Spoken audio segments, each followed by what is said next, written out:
我萬萬沒想到，把純牛奶放在鍋裡蒸一蒸，出鍋瞬間就變成一道非常好吃的美食。飯店一份68，自己在家做幾塊錢就搞定，簡單易做，老人小孩都喜歡吃。嗨，大家好，我是小蘇，喜歡我的視頻就點一點屏幕上的大拇指哦，謝謝支持。家裡喝不完的牛奶不要扔了，直接給它倒入到一個大一點的碗中，牛奶的數量根據家裡人口的數量來定。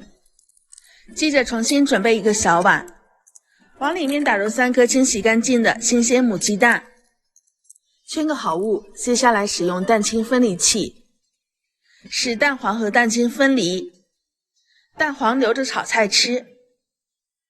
然後往蛋清中加入1小勺的白糖，使用蛋抽把白糖攪拌至融化，和蛋清混合均匀。然後倒入牛奶中，這裡大家記住比例，1袋牛奶搭配1顆蛋清。繼續攪拌均匀了，讓蛋清和牛奶混合均匀。接着準備一個密實點的漏網，把攪拌好的牛奶過濾一下，過濾出裡面的氣泡，還有攪拌不開的蛋清。牛奶是最古老的天然飲料之一，含有豐富的營養，被譽為白色血液，平時一般都是直接喝。而今天我們則是以它為主角，來制作一道非常好吃的美食。過濾出裡面的氣泡，我們蓋上保鮮膜，防止蒸的時候水蒸氣滴落。再用牙籤戳上幾個小孔，使它們受熱更加的均匀。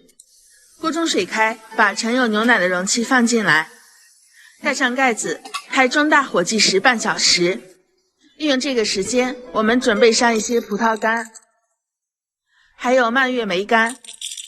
葡萄乾在晾曬的過程中，它的褶皺裡有很多的灰塵和雜質，而麵粉具有很好的吸附作用，可以把葡萄乾清洗得非常乾淨。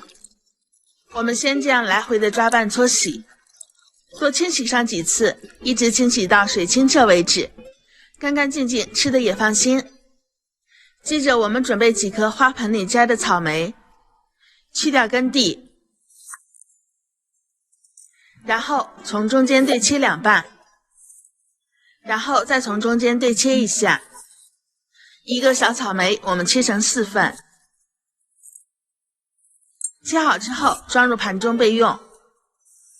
現在我們的牛奶也已經蒸得差不多了，直接關火，打開蓋子，然後給它取出，撕掉保鮮膜。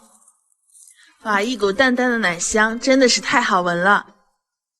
接下來就開始裝飾，這個沒有太多的講究，怎麼漂亮怎麼來。